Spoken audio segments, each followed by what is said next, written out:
पाठ 4 M Boyer. Goa हें सैमीक सुंदरताये वांगडा कलेच्या मळारूय फामाद आसा.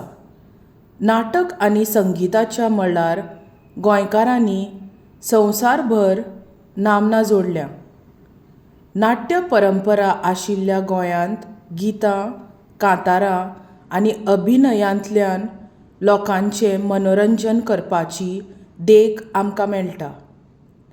ह्याच नाट्याचो एक प्रकार म्हटल्यार गोंयांत फामाद आशिल्लो तियात्र. लुकाझीन रिबेरो, जुआंव आगुस्तीन फेर्नांडीस, सायब रोचा, जे.पी. सोझालीन, ए.आर. सौझ फेर्रांव, जासिंत वाझ, सी. आल्वारीस अशा जायत्या तियात्रिस्तांनी तियात्राच्या मळार मोलादीक योगदान दिलां. ह्याच तियात्राच्या पालखाचेर आपले आगळे वेगळे प्रतिभेंतल्यान रसिकांचें लक्ष ओडून घेवपी कलाकार म्हटल्यार एम. बॉयर. तियात्राच्या मळार कितलेशेच तियात्र बरोवन तांणी सादर केल्यात.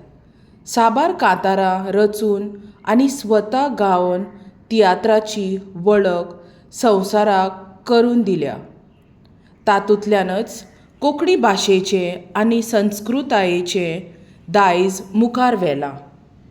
अशें हें अष्टताची व्यक्तिमत्व मानुएल सांतान आय्यार म्हणल्यारूच पद्मश्री एम. बॉयर.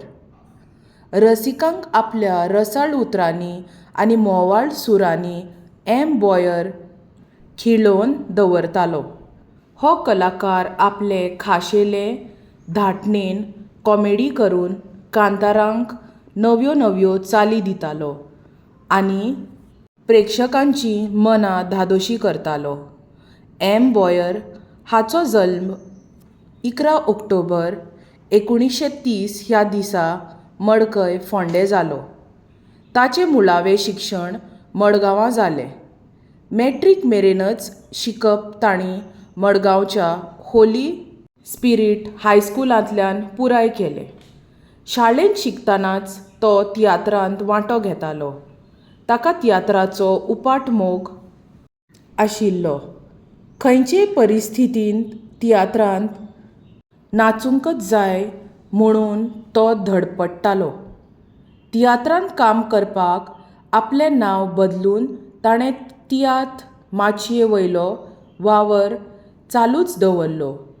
सुरवेक तो मानुएल रेबेकांव आनी उपरांत एम. बॉयर हीं नांवां घेवन तियात्र करपाक लागलो. निमाणें अमेरिकेचो फामाद कलाकार चार्ल्स बॉयर हाच्या नांवांतले बॉयर आनी आपले मानुएल नांवांतले एम. हीं उतरां घेवन एम. बॉयर हें नवें नांव तांणी तियात्र पालखार घडयलें. निमणे मेरेन ताणें त्याच नांवान तियात्र केलें. एम. बॉयर हो निजाचे कलाकार. ताचे कलेचे गूण सान पिरायेचेरूच नदरेंत येवपाक लागले.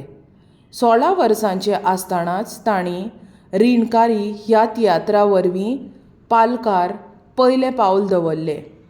ह्याच तियात्रान तांकां संवसारीक मळार नामना मेळोवन दिली. पयल्या तियात्रा उपरांत ताका कामत दे आसोळणां, जेपुतीस, हिटलर सारक्या फाखीवंत कलाकारांचो सांगात मेळ्ळो. तांच्या अणभवांचो तांकां फायदो जालो.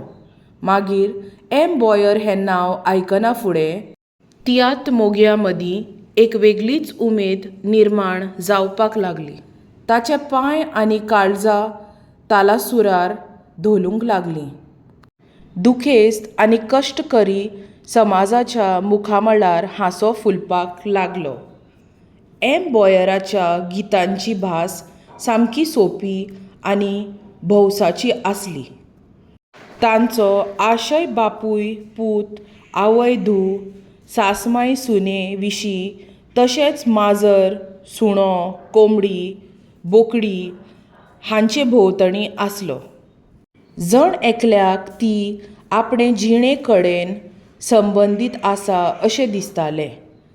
पालका वयली तांची कांतारां दुयेटां, खास करून कश्टकरी भौसाचें दुख्ख ल्हव करपी आसतालीं. तशेंच ती भौसाक हांसोवन देख दिवपी आसतालीं. तांच्या कांतारांची सगळे कडेन इतली तोखणाय जाल्ली की हीज मास्टर्स वॉयस हे कंपनीन तांच्यो 25 रिकॉर्ड्स काडून उजवाडा हाडल्यो. तशेंच पॉलिडोर हे कंपनीन साबार रिकॉर्ड्स काडून संगीत मोग्यांचे हावेस पुराय केले. तांणी रचिल्लीं आनी गायिल्लीं सुमार 1000 कांतारां आकाशवाणी पणजी आनी मुंबय केंद्रा वेल्यान वितरीत जाल्यांत. गोंय मुक्ती उपरांत तांच्या तियात्राचे गोंया सयत मुंबय, बेळगांव, दिल्ली, केन्या, गल्फ, युरोप आनी हेर सुवातांनी 5000 वयर प्रयोग जाल्ल्यान ही अभिमानाची गजाल. आदी तें आतां हें संवसार सुदरलो, एकूच रस्तो. घोर दुखी, गांव सुखी, भुरगीं आनी भांगर. बेसांव हें ताचें चड गाजिल्लें तियात्र. आदी तें आतां हें भुरगीं आनी भांगर, एकूच रस्तो ह्या तियात्राक पुरस्कार लाबल्यात. सदांच उमेदी आनी खुशालभरीत आसपी एम. बॉयराक 1977 वर्सा टिटो मिनेझीसांचे हस्तुकी कांतारांचो मॅन ऑफ द इयर भोवमान भेटयलो.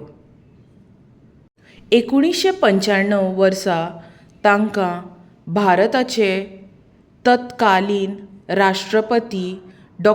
शंकर दयाळ शर्मा हांचे हस्तुकी संगीत नाटक अकादेमी पुरस्कार फावो जालो. 2003 वर्सा भारत सरकारान तांचो पद्मश्री पुरस्कार दिवन भोवमान केलो. हे दोनूय पुरस्कार मेळोवपी ते एकमेव कोंकणी तियात्रिस्त. एम. बॉयर हे इतले फामाद कांतारिस्त आनी तियात्रिस्त जाले तरी तांकां ताचो मातूय गर्व नाशिल्लो. तांणी केन्नाच कोणाची नसाय केली ना, कोणाचेर टिका केली ना, मात आपल्या कांतारां आनी तियात्रा वरवीं प्रेक्षकांच्या काळजांत सासणाची सुवात निर्माण केली. असो हो तेजिश्ट कलाकार तियात्र माचयेची सेवा करतना 2009 वर्सा ह्या संवसाराक अंतरलो. कोंकणी तियात्र आनी कांतारांच्या मळार एम. बॉयरान दिल्लें योगदान सासणाचें उरतलें हातूंत मातूय दुबाव ना. बरोवपी रजनी भेंब्रे.